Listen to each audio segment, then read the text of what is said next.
ها انا اختي سهلتها عليك وجبت ليك لا دند محمر على طريقه ديال اللحم، كيجي بحال اللحم محمر.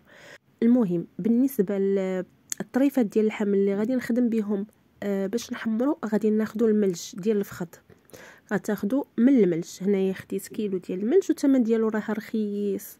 صافي كناخذوا كنضيف ليه شويه ديال الزيت العاديه وشويه ديال الثومه والبصله محكوكه، كنحكها في الحكاكه الغليظه اولا شلديها رقيقه.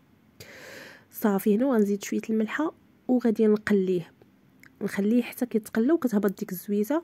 وكنضيف هنايا شويه ديال القزبر ومعدنوس، شويه ديال الابزار، شويه ديال السكينجبير، الخرقوم عرق، وهنايا عندي المروزيه ديال اللحم. صافي وهنايا ضويمه ديال الزعفران.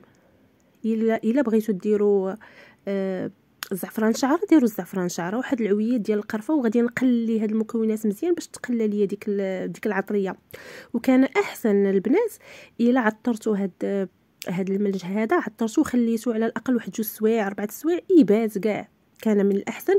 وعاد هذيك الساعه تخدموا به وتقليو كيجي متبل مزيان. انا كي خديته غسلته بالحامض مزيان صافي، عاد خدمت به، رقيته في شويه الحامض وعاد خدمت به. مهم هنايا من بعد ما كيتقلى ليا، راكم شفتوا كيفاش كتولي ديك البصيله معيسله.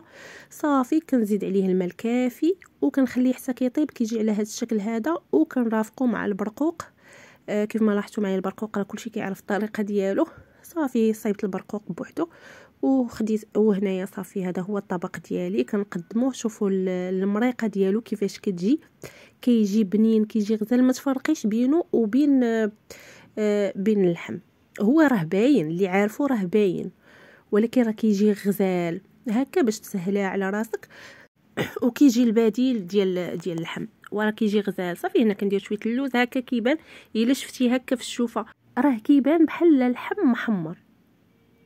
صافي هنايا من بعد ما درت داك البرقوق من الفوق، هذيك التعسيله اللي تعسل فيها البرقوق كندير هكا خويطات من الفوق، انا كتعجبني. المهم هذه اختياريه.